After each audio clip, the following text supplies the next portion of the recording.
পাঁচটা শর্ত আরোপ করেছে। এই পাঁচটা শর্তের আলোকে যদি তওবা করেন, মুহূর্তের মধ্যেই তওবা কবুল করে নিবে কে?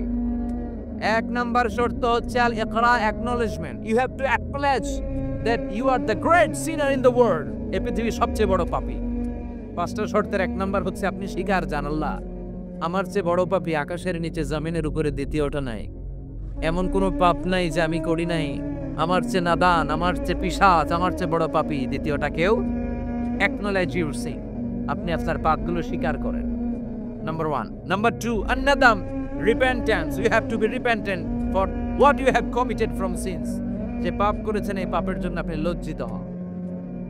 আপনি নিজেকে আল্লাহর কাছে ছোট করে পেশ করেন, আল্লাহরে ডেকে বলেন, আল্লাহ আমি আপনার গোলাম, গোলামের ঘরের গোলাম, বান্দির ঘরের গোলাম, আমারে মাফ করে দেন, আমি লজ্জিত, আমি অনুতপ্ত।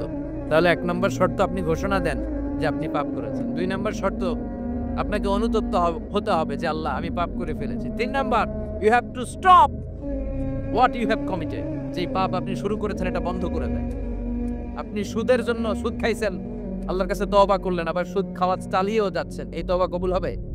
সুদ খাওয়া আগে বন্ধ করেন। আপনি ঘুষ খেয়েছেন, এই ঘুষ খাওয়ার কারণে আপনি আল্লাহর কাছে তওবা করলেন কিন্তু ঘুষ খেয়েই যাচ্ছেন, এই তওবা কবুল হবে? 3 নাম্বার হচ্ছে you have to stop what you have committed. আপনি যেই পাপ করেছেন এটাকে বন্ধ করেন। 4 নাম্বার শর্ত, you have to hate what you have committed. আপনি যেই পাপটা করেছেন এটাকে মন থেকে ঘৃণা করেন, ওইটারে মন থেকে ঘৃণা করতে হবে। 5 নাম্বার শর্ত হচ্ছে you have to determine that you never repeat this sin again. আল্লাহর কাছে ওয়াদা দেন, কমিটমেন্ট দেন যে আল্লাহ পারতপক্ষে আমার জীবনে আর এই কাজটা করব। এই 5টা শর্তের আলোকে তওবা করলে কবুল করবে কে? 1 নম্বরে স্বীকার জান, আল্লাহ আমি পাপী। 2 নম্বরে অনুতপ্ত হন। 3 নম্বরে পাপ কাজটা বন্ধ করে দেন। 4 নম্বরে ওই পাপ কাজটাকে মন থেকে ঘৃণা করেন। 5 নম্বরে আল্লাহর কাছে ওয়াদা দেন আর জীবনেও এই পাপ করব না। এই 5টা শর্তের আলোকে আমার সর্বোচ্চ চেষ্টা দিয়ে আপনার সবগুলা বান্দারে জামাতে জাহান্নামে নিয়ে একসাথে ঢুকবো। পারলে জাহান্নাম আরো কয়েকটা বাড়িয়ে বানান। আল্লাহ বললেন কেন কেন? শয়তান বলে লা আকুদান্না লাহুম সিরাতাকাল মুস্তাকিম। আপনার বান্দা জামাতে নামাজ পড়তে যেতে চাইবে, ওখান থেকে ধোঁকার ওয়াসওয়াসা দিয়ে আমি গানের কনসার্টে নিয়ে যাব। তাফসীর মাহফিলে কোরআন শুনতে যেতে চাইবে, ধোঁকা দিয়ে আমি মদের আড্ডাখানায় নিয়ে যাব। ওয়ালা তাজিদু আকসারাহুম শাকিরিন। একটারেও জান্নাতে ঢুকাতে পারবেন না। চ্যালেঞ্জ দিলা। আল্লাহ বলল, শয়তান তুই আমারে চ্যালেঞ্জ দেস? আমি তো সব রাজার বড় রাজা, মহারাজা, আমার সাথে তো কেউ চ্যালেঞ্জ দিয়ে টিকতে পারে না। চিল্লা এখন ঠিক কিনা? শয়তান তুই চ্যালেঞ্জ দিলি, আমিও তোর চ্যালেঞ্জ দিলাম। ওয়া ইজ্জতি ওয়া জালালি ওয়া ইরতিফাই মাকানি, আমার ইজ্জতের কসম, আমার জালালিয়াতের কসম, আমার মহানত্বের কসম, আমার ক্ষমতা আর দাপটের কসম, আজীবন আমার বান্দা গুনাহ করবে, পাপ করবে, অন্যায় করবে। কোন এক তাফসীর মাহফিলে এসে চোখের পানি ছেড়ে যখন ক্ষমা চাইবে, আমি জীবনের সব গুনাহ মাফ করে দেব। আমি আমার বান্দার জীবনের সব গুনাহ মাফ করে দিয়ে জান্নাতে ঢুকায় দেব। তখন তুই কি করবি? লাগফিরান্না লাহুম মা দামু ইস্তাগফিরুনি। যতক্ষণ আমার বান্দা আমার কাছে ক্ষমা চাইবে, আমি আমার বান্দার জীবনের সব গুনাহ মাফ করে দেব। সুবহানাল্লাহ পড়েন। এজন্য রাব্বুল আলামিন বলেন, ইয়া আইয়ুহাল্লাযীনা আমানু তুবু ইলাল্লাহি তাওবাতান নাসুহা। তওবার মতো তওবা করো। তওবার মতো তওবা করলে যত বড় অন্যায় হোক, পাপ হোক, গুনাহ হোক, সব গুনাহ মাফ করে দিতে পারে কে? সাইয়েদনা আদম আলাইহিস সালাম ভুল করলেন, শত শত বছর কাঁদলেন। আল্লাহ বললেন, ও আদম কিছু বাক্য তোমারে শিখিয়ে দে, এই বাক্য দিয়ে তুমি আমার কাছে তওবা করো, তোমার তওবা কবুল করে নেব। সাইয়েদনা আদম বললেন, রব্বানা, পড়েন রব্বানা যালামনা আনফুসানা ওয়া ইল্লাম তাগফির লানা ওয়া তারহামনা লানাকুনান্না মিনাল খাসিরিন। ও আল্লাহ আমি জুলুম করেছি নফসের উপর, ভুল করেছি, অন্যায় করেছি, অপরাধ করেছি। আপনি যদি ক্ষমা না করেন আমি শেষ হয়ে যাব। লানাকুনান্না মিনাল খাসিরিন। মিন্নাওয়ালার উপরও জান্নাওয়ালা আছে। তাহলে বিনয় যেন আমাদের পোশাক হয়, আমরা যেন বিনয়ী হই। আমরা যার কাছ থেকে নলেজ নিব, ইলম নিব, তার কাছে বিনয়ী হইতে হবে। যেই পাত্রে পানি ঢালবো এটা থাকবে নিচে, আর যেই গ্লাস থেকে ঢালা হবে ওইটা থাকে উপরে। মুসা আলাইহিস সালাম একবার বনি ইসরাইলের মাঝে আলোচনা করছিলেন, হঠাৎ এক লোক বলে যে ইয়া নবী আল্লাহ মান আ'লামু ফিল আরদ, বর্তমান পৃথিবীতে সবচেয়ে বড় জ্ঞানী কে?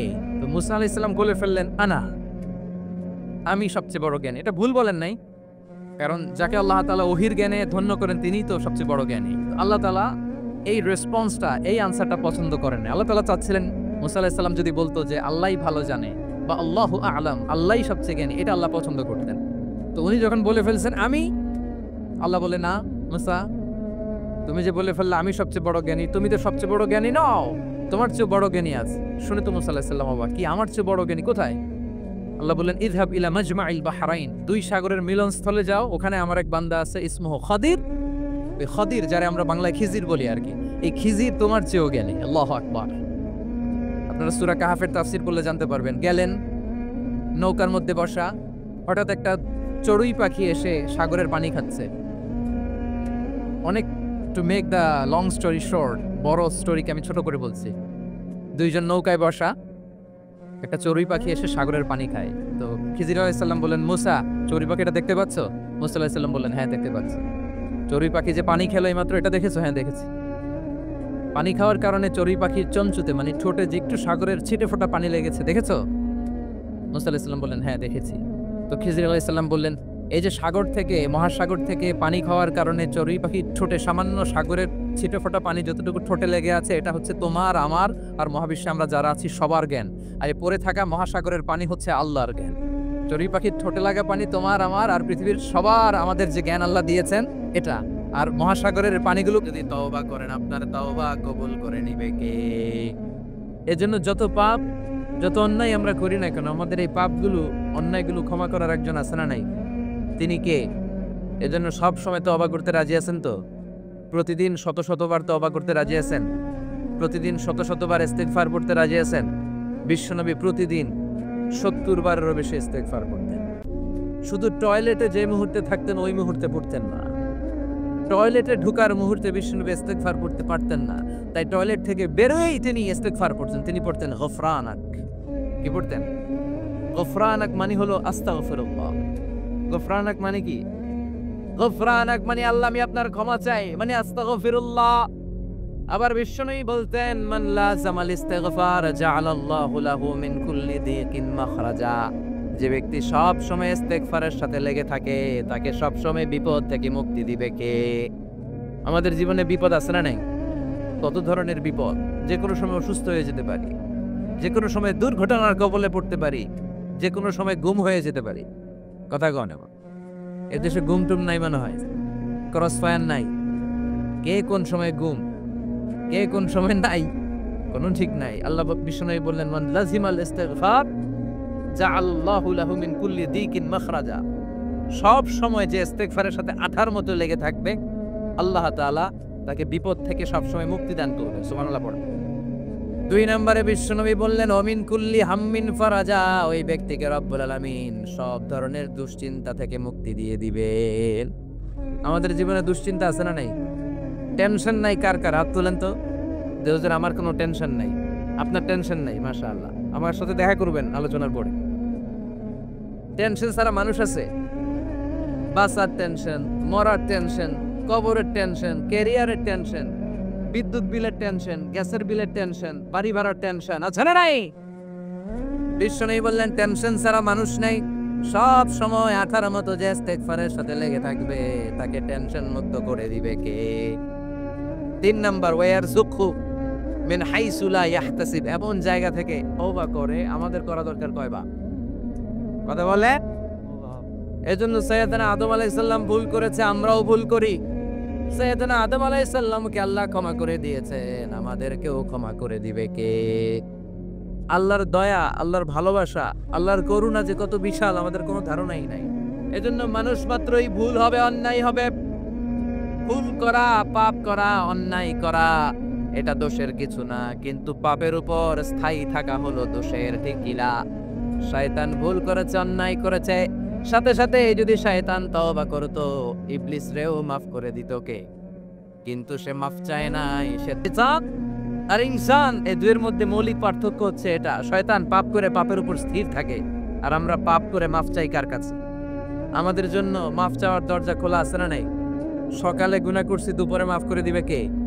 দুপুরে পাপ করছি, রাতে মাফ চাইলে ক্ষমা করে দিবে কে? 24/7 সব সময় এই মাফ চাওয়ার দরজাটা খোলা আছে না নাই?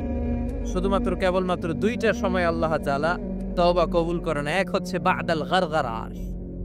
বাদাল গারগারা, মালাকুল মাউত যখন এসে রূহ ধরে টান দেয়, তখন গলায় গরগর গরগর শব্দ হয়। মালাকুল মাউতকে দেখে ফেললে আর তওবার কোনো সুযোগ নেই। সাইয়েদনা মুসা আলাইহিস সালাম তার চাচাতো ভাই কারণকে বলেছিল সম্পদের যাকাত দাও, এ সম্পদ আল্লাহ দিয়েছে। কারণ বলে আল্লাহ দেয় না, ইন্নামা উতীতুহু আলা ইলমিন ইনদি, আমি আমার ইন্টেলেক্ট, আমার সৃজনশীলতা, আমার বুদ্ধিমত্তা খাটিয়ে সম্পদ উপার্জন করেছি, আমি যাকাত দিব না।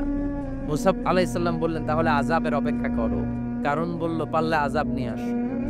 রব্বুল আলামিন বললেন ফাখাসাফনা বিহি ওয়া বিদারিহিল আরদ, ও মুসা নিরাপদ দূরত্বে তুমি সরে যাও, আমি এখনই কারণকে তার সব সম্পদ সহ জামিনের মধ্যে দাবিয়ে দেব। কারণ তার সম্পদ সহ জামিনে দেবে যেতে লাগলো। আমি জায়গাটা নিজে দেখে এসেছি।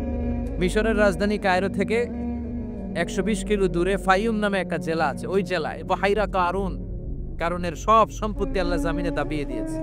হাঁটু পর্যন্ত দেবে যায়, সে ভেবেছে আমি বেঁচে যাব। কোমর পর্যন্ত দেবে গিয়েছে, বেঁচে যাব। গলা পর্যন্ত যখন দেবে গিয়েছে আর বাঁচার সুযোগ নাই। কারণ কয় মুসা সব সম্পত্তি তোরে আর তোর আল্লাহরে দিয়ে দিলাম, আমারে বাঁচা, আমারে বাঁচা, আমি তওবা করলাম। তখন কি তওবার সময় আছে? কথা কন, বাদাল গারগারা, মালাকুল মাউত যখন দেখে ফেলবেন তখন তওবার সুযোগ আছে। ফেরাউনেরও একই দশা। লোহিত সাগরের পানি খেতে খেতে ফেরাউনের পেটটা যখন এত বড় হয়ে যায়, ফেরাউন হাত তুলে বলে আনা মিনাল মুসলিমিন, আমি মুসলমান। আমি, এটা কোরআনের আয়াত কিন্তু, আনা মিনাল মুসলিমিন, বনি ইসরাইলরা যে আল্লাহর উপর ঈমান এনেছে, আমিও ফেরাউন সে আল্লাহর গোলাম। আল্লাহ বলে দ্য টাইম ইজ আপ, সময় শেষ, এখন তোমার ঈমান কবুল করা হবে।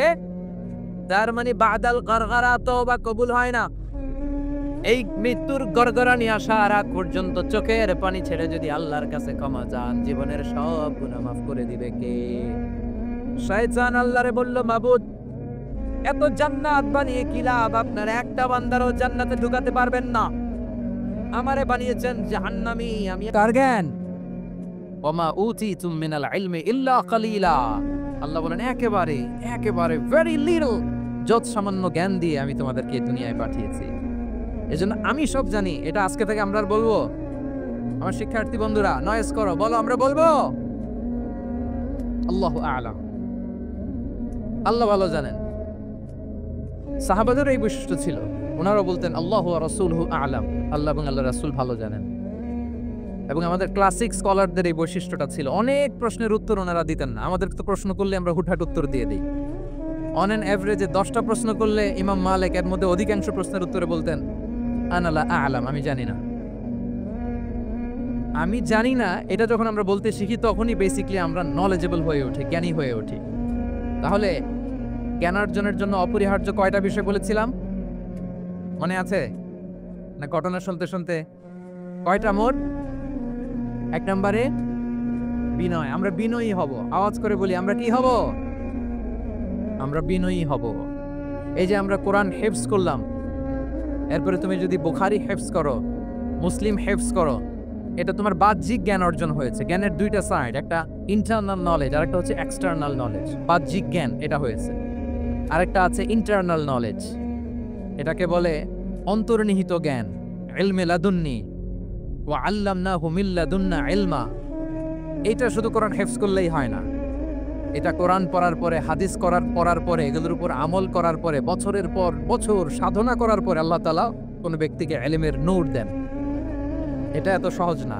আমরা এক্সটার্নাল নলেজ, বাহ্যিক জ্ঞান খুব সহজে রিসিভ করতে পারি, কিন্তু ইন্টারনাল নলেজ, যেটা অন্তর্নিহিত জ্ঞান, যেটা তোমার দূরদৃষ্টি বাড়াবে, তোমার ফেরাসাত বাড়াবে, তোমার বিচক্ষণতা বাড়াবে, তোমার ফারসাইটেডনেসকে বাড়াবে, ওই অন্তর্নিহিত জ্ঞানের জন্য বছরের পর বছর সাধনা করতে হয়। সো আমরা যেন বিনয়ী হই, এটা হচ্ছে নাম্বার 1। 2 নাম্বার কি বলেছিলাম? সফর। ফানজুরু কাইফা কানা আকিবাতুল মুকাজ্জিবিন, আল্লাহ বলে সফর করো, সিরু ফিল আরদ, ট্রাভেল করো। ট্রাভেল করলে তোমার চোখ খুলে যাবে। তুমি যদি পেট্রাতে যাও, জর্ডানের পেট্রা, তোমার চোখ খুলে যাবে। তুমি যদি ফেরাউনের লাশ দেখে আসো, তুমি অবাক হয়ে যাবে। তুমি যদি জর্ডানের ডেড সি ঘুরে আসো, তুমি অবাক হয়ে যাবে। হাজারটা বই পড়ে তুমি ওই জ্ঞান অর্জন করতে পারবে না, যেই জ্ঞান তুমি ট্রাভেলিং করে অর্জন করতে পারবে। তাহলে ভ্রমণ করতে হবে। আর 3 নম্বরে কি বলেছিলাম? সবর, মানে হার্ড ওয়ার্কিং হইতে হবে। পরিশ্রমের কোনো বিকল্প নাই। There is no alternative to be hard working. কোনো বিকল্প নেই, হার্ড ওয়ার্ক তোমাকে করতেই হবে। এটাই সবর। এই 3টা প্রশিক্ষণই আল্লাহ তাআলা মূসা আলাইহিস সালামকে দিয়েছিলেন। লম্বা ঘটনা, তিনি খিজির আলাইহিস সালামের সাথে সফর করেছেন, ওনার কাছে যে বিনয়ী হয়েছেন, তারপরে বারবার উনি ধৈর্যহারা হয়ে যাচ্ছিলেন, আল্লাহ ধৈর্যের পরীক্ষা নিয়েছেন। তাহলে বিনয়, সফর এবং সবর, এই 3টা জিনিস জ্ঞান অর্জনের জন্য অপরিহার্য। এই ফিচারগুলো দিয়ে, এই ক্যারেক্টারিস্টিক্সগুলো দিয়ে যেন আল্লাহ তাআলা আমাদেরকে ধন্য করে। আমরা সবাই পড়ি আমিন। আমরা আল্লাহর কোরআনকে যেভাবে হৃদয়ে ধারণ করতে পেরেছি, আমরা যেন কোরআনের তাদাব্বুরের মধ্য দিয়ে, কোরআনের রিফ্লেকশনগুলোর সাথে নিজেদের অ্যাটাচমেন্ট বাড়ানোর মধ্য দিয়ে আলোকিত মানুষ হতে পারি। আল্লাহ তাআলা আমাদেরকে তৌফিক দান করুন। আমি আবারও তানজিমুল উম্মাহ ফাউন্ডেশনকে অন্তরের অন্তঃস্থল থেকে শুভেচ্ছা জানিয়ে এবং তোমাদের যে এই চমৎকার সাফল্য, এই সাফল্যর ধারাবাহিকতা কামনা করে তোমাদের জন্য প্রাণ ঢালা অফুরান দোয়া এবং ভালোবাসা রেখে আমার সংক্ষিপ্ত আলোচনা এখানেই শেষ করছি। আল্লাহ তাআলা আমাদের সবাইকে কথাগুলো বোঝা আর আমল করার তৌফিক দান করুন। হাদা মা ইনদি ওয়াল ইলমু ইনদাল্লাহি আলাইহি তাওয়াক্কালতু ওয়া ইলাইহি উনীব। আসসালামু আলাইকুম ওয়া রাহমাতুল্লাহি ওয়া বারাকাতুহু।